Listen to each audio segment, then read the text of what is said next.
what I want to do at this particular point is to actually welcome a very outstanding Nigerian, as one whom I have become so fond of.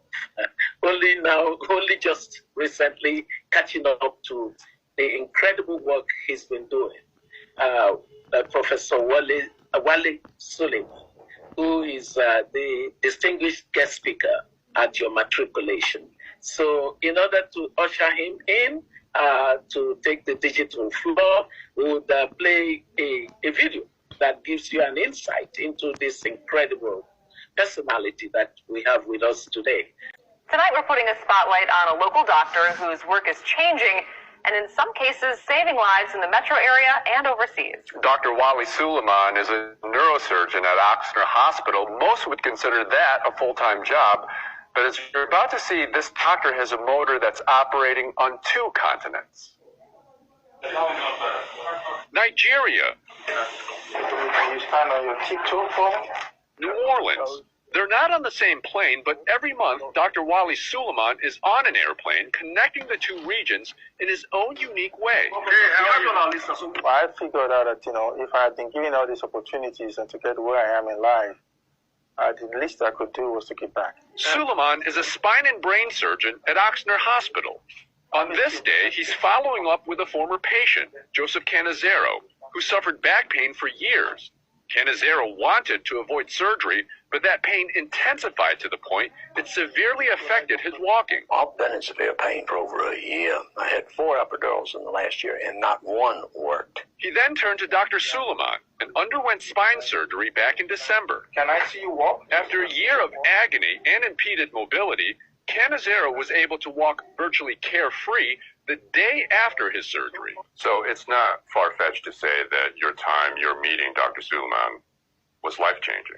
It has been. And, I checked him out. I knew he was good before I let him operate on me, but I didn't know how good he was, and he's got this personality that helps give you comfort in what he's going to do. Suleiman is also giving comfort and care on a different continent. This is Dr. Suleiman arriving a few weeks ago in his hometown of Lagos, Nigeria, on his latest medical mission.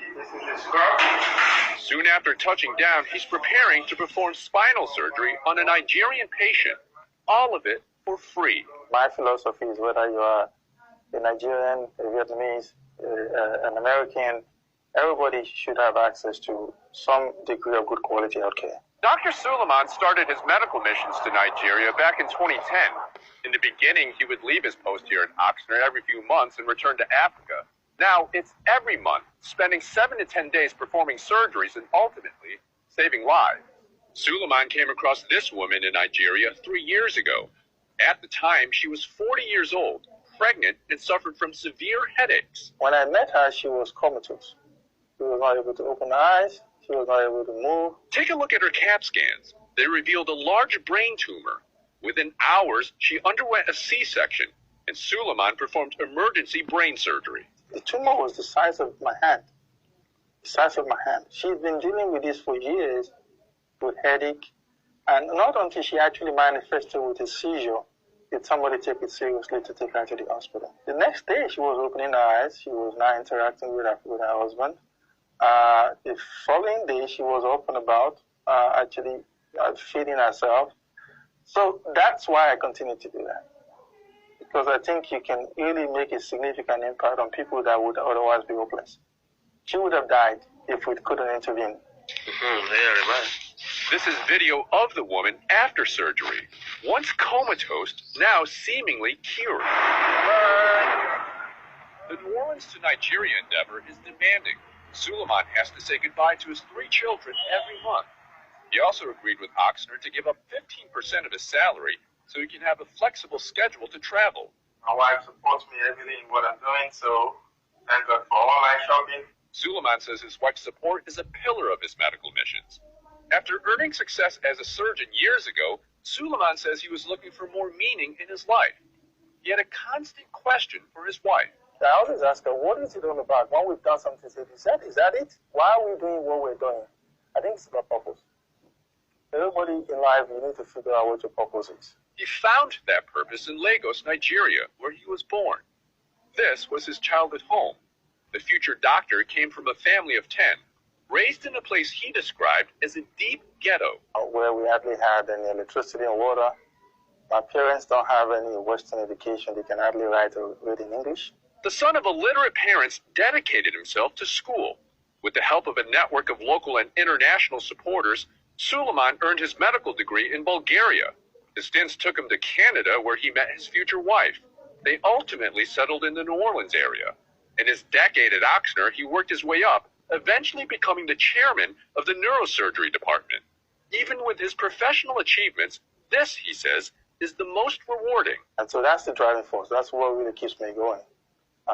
Because what is the use if you have all these talents and skills and you just take it to a grave? In the past 5 years alone, Suleiman and his team have performed surgeries for 500 patients. They've also screened and provided preventative medicine to more than 5,000 people. Ochsner has supported his efforts, sending supplies overseas with Suleiman. He's now developing programs to train locals so they can spread healthcare to those with no access. In Nigeria, where the average life expectancy is roughly 55, it's about 76 in the U.S., Dr. Suleiman's work is life-saving. I feel privileged. I feel like I've been given an opportunity to impact somebody's life in whichever way, shape, or form. We don't have to save people's lives all the time. Suleiman's work may seem a world away, but he reminds us that what happens internationally is increasingly affecting the U.S. Remember that Ebola scare when 2 patients had to be brought back to Texas and Georgia? We've seen instances where things that we think are so far away, like, bird flu, like Ebola. We thought they were so far away, but they made it to Texas. So the world is becoming so globalized that even in the comfort of our own home, where we feel we're safe, because of globalization, I think things are closer than we think. With that in mind, Suleiman says the fortunate should find ways to help those in need. And the neurosurgeon says it's not necessarily brain surgery. If everybody gives back a little bit, humanity will be a lot better. Through his work, Dr. Suleiman established the R&Z Global Foundation. R&Z are the initials of his children. The foundation's goal right now is to build a medical facility in Nigeria where Suleiman and his partners can provide treatment to patients and training for the next generation of doctors. If you'd like to help the mission, go to our website, WWLTV.com, and click on... Wow. I told you is my latest favorite person. I live for people who are purposeful. I live for people who do not take life as being about themselves. I live for people who are sacrificial. And my latest best male friend, BMF, is Professor Wale Suleiman, because he ticks all the boxes for us in terms of character, competence, and capacity. We found no better person to give you some words today as your distinguished guest speaker at this matriculation of the class of 2024. Prof, you're on. Yeah, good evening, good evening. Thank you so much. Thank you so much. I feel privileged and humbled to be here. I've been listening to all the names, the wonderful, brilliant young people that are matriculating today. It's humbling. It's humbling that I see you, Dr. Obi, as a hero, somebody who is so patriotic, who is so committed to a better Nigeria and to really make sure that all of us continue to feel like we're critical stakeholders in this project called Nigeria. So I'm privileged, I'm honored. I want to, obviously, I was really blown away by the word, which is the poet, Mr. Babatunde Towobola, very encompassing and very much on point. But before I give some remarks, again, I'm honored. I think what you've just played is just a reflection of what, a little bit of what some of us can do to continue to move the country in the right direction. So I want to really greet and appreciate Mrs. Alero, CEO of SPPG, and her team, the Dean of Faculty, Ms. Dr. Yetunde Anibaba, the coordinating co-chairs, Tito Aderoju and Bumi Lawson.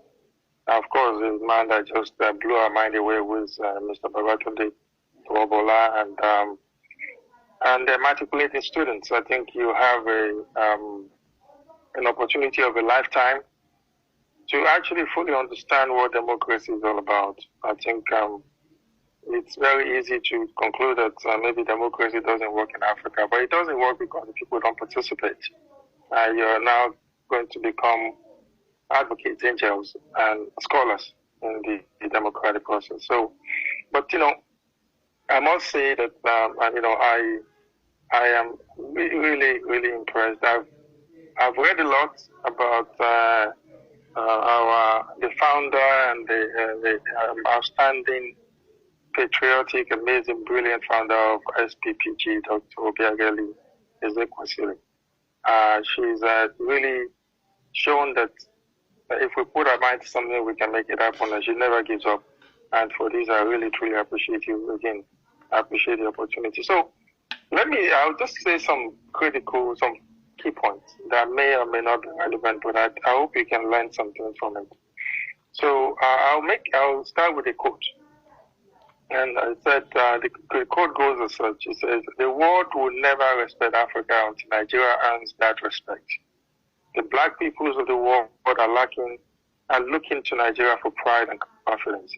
Every Nigerian citizen should be made to understand this." I'm not sure whether any of the students knows whose quote was that. That's Nelson Mandela. Nelson Mandela says, black people will not be respected all over the world until Nigeria gets it right. So why are we not getting it right? I think, when you look at the situation of the country, when we're practicing democracy is supposed to be for all the people, and yet we're in this mess. So what is democracy? It's a system of government. All of you know this more than I do. By government by the whole population or all of the eligible members of the state, typically through elected representatives. So there's supposed to be three arms of government, which is the executive, the judiciary, and the legislative arms. So what do we expect of the executive branch? Just very in a very succinct way. They have to have a clear vision, a visionary leader, ability, capability, and capacity. It needs to be a servant leader, a selfless leader, and a bridge builder. When I mean servant, I really indeed mean servant leader, which means that you'll be going out of your way to do some of the things that you would do, to do the things that you'll be willing to do even if you didn't have any elected position. You have to have somebody with higher moral standards and values in terms of trying to represent the best of humanity. But you all know what we have now. If you look at the judiciary, it's supposed to be, the independence of judiciary is non-negotiable. In order to have a system that works, the independence of judiciary is non-negotiable. But you can see when you have a judiciary that's entirely dependent on the executive and the legislative arm of government, how are they supposed to be independent and give clear and honest judgments? And legislative arms, I would like to propose to you that the legislators form the lifeline of democracy because they're the key, they have a very key and important function to perform. Because they're supposed to represent the interests of the constituents of the people. They're their eyes, they're their ears. They're supposed to be the voice of the people in governance. They're supposed to be arbiter of finite resources in the country, which means that they are in charge of the pulse of the nation. How we spend our money, that is not much. They're also supposed to be the protector of public interest and public institutions. Most of the things don't work in Nigeria because there are processes and systems and institutions are broken, and nobody's doing anything to try and fix it. So how did we get it wrong? And this is where you come in. And this is why I'm very, very impressed with what Dr. Obiageli is doing. This is where the core issues, in my humble opinion. So we've transitioned, we've now bastardized. It's only Nigeria has managed to use democracy to promote corruption, where the executive or the legislative arms hold the executive hostage, and then the judiciary is also held hostage by either through financial means or through punitive means. So we've transitioned from an elective process to a selection process. So the results of our elections reflect the intention and desires of certain people. Votes don't count, votes must count. We are now have godfatherism, no true representative democracy. We now have people that are actually selecting the candidates, and their interests, special interests, are nurtured and protected. We need to transition from godfatherism to people-focused representative democracy. Political apathy of the people leads to poor representation. Elites, academicians, the youth, all of you that are here, you need to get involved. Democracy doesn't work without the participation of the populace. It just doesn't work. Money politics guarantee the status quo. Money politics. No matter how brilliant you are, how much you've studied, how much you've been exposed, how much you've tried, money politics, money in politics, somehow, unfortunately, is not to the highest bidder in the environment where we are now. We need to move from a Naira-dominated politics to nation-building, ideology-driven politics. Quality representation, qualifications of the people that represent us. And some of you are going to be those people. They must have a clear understanding of their responsibilities and not abuse the offices. Round peg in the round hole. Values and virtues of the representatives is very critical. They must be people of high moral standards. Now we celebrate thieves. We celebrate people that embezzle public funds. As long as they are our own thieves, they're okay. We celebrate people. If you want to serve the people and you lack highest moral standards, you have not started. Because you can't hide. People would eventually figure it out that you're not really honest and you're not forthright. You can't hide it. So we need people with the highest moral standards. They must love the people. You can't represent the people if you don't know them. You must have love for the people that you want to represent. So look at Barack Obama. He was a community organizer. And from community organizer to ask where to Senate and now become the most powerful man in the world. They have to be innovators and thinkers. They have to be able to think out of the box or even throw the box away. They have to be able to create opportunity, be innovative, create companies that can create opportunity for young people, and bridge builders' ability to establish and tap international and national resources. So, I was having a conversation with Dr. Obi yesterday, and I think I touched on this, and I will close with this part of my conversation, which was the way forward. I think formal and informal education. Formal education is what you're going to go through, and obviously you're going to be exposed to a lot of people that have a lot to teach you. And I hope you take this course very seriously and really be present. The most important, you have to be present in the moment and absorb everything that you're being taught. If you're not present, you're not going to get it. You have to be present and be willing to do the work. There's no shortcut. So, formal education, which is what we all have gone through, but informal education, which is reorientation and enlightenment of our people, is very critical. So in the there's another quote, which is from my favorite person, one of my favorite persons in the world, besides Dr. Obi. He said, in the 21st century, the best anti-poverty program around the world is a world-class education. Someone like me wouldn't have been here today if I wasn't educated, if I didn't go through. Obviously, it's by the grace of God, but I worked extremely hard, stay focused, stay grounded, and I focused on what was important at the time that they were important. So, my story is an example. For Barack, I'll get you something about Barack Obama. So, Sidney Poitier, Harry Belafonte, and Jackie Robinson started a scholarship program many years ago. It's called African American Students Association, which provided scholarships to Kenya students. Guess who was one of the initial beneficiaries of that scholarship? Barack Obama. That scholarship that Harry Belafonte, Sidney Poitier, and Jackie Robinson started was part of what got Barack Obama to Victoria University, and he later became the most powerful man in the world and left amazing legacy. The second one is education is simply the soul of a society as it passes from one generation to another. This is G.K. Chesterton. You destroy a country's educational system and the country will destroy itself. You get bad educational system, incompetent doctors, incompetent engineers, you get incompetent executives, everything falls apart from there.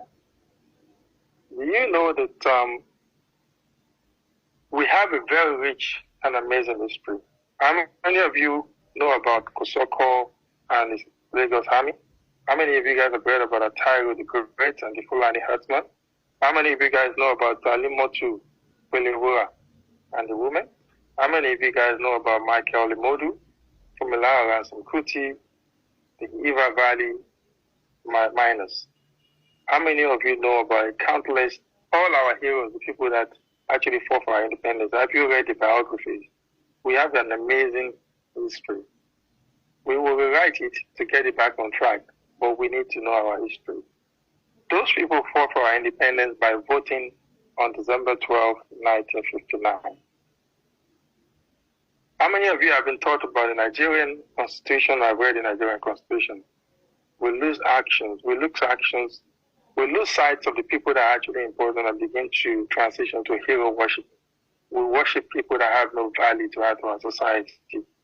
So, the last part of it, which I hope would motivate you to really, really become champions and drivers of democracy in our country and in Africa, because it's very important to understand this one. I'm going to quote Ibn Khaldun from the 14th century. He says, the conquered always imitate the conquerors. So now our elected officials and political elites are treating our people as bad, sometimes worse than the British colonial power. You can see how much poverty has pervaded the entire society. You can see how people are corrupt with impunity and they get away with it. It has become what the norm. But you can change that. It is up to all of us, especially the youth, to be the change that we want to see in our society. It's hard, it's difficult, it's going to be challenging. There'll be people that will say you can't do it. They'll say, who are you, where you come from, who are your parents? Impossibility is just a word. Success is first achieved in your head, mentally. And once you're committed and you're willing to put in the work, nothing can stop you. You also have to grow your network. Everybody needs to stand on somebody's shoulder to see far ahead. You need to aim at the sky so that when you fall on the mountain, you're still on top. Let us not be conquered by a minority group that see themselves as colonial masters. Democracy is a way that we can transition Nigeria in the right direction. We're all critical stakeholders in this journey. And again, I'm privileged and honored to be here. I wish all the new students a very successful journey to becoming transformation agents in Nigeria's political history. I congratulate my good friend and mentor and a champion of democracy and somebody who we know one day is to have all these agents all over the country doing amazing things, Dr. Obiageli, Ezekiel Suli, and a team for this amazing opportunity they're giving to future leaders in Nigeria and Africa. May God bless all of you, the Federal Republic of Nigeria, and Black people all over the world. Thank you so much for listening. I appreciate you. Thank you. Wow.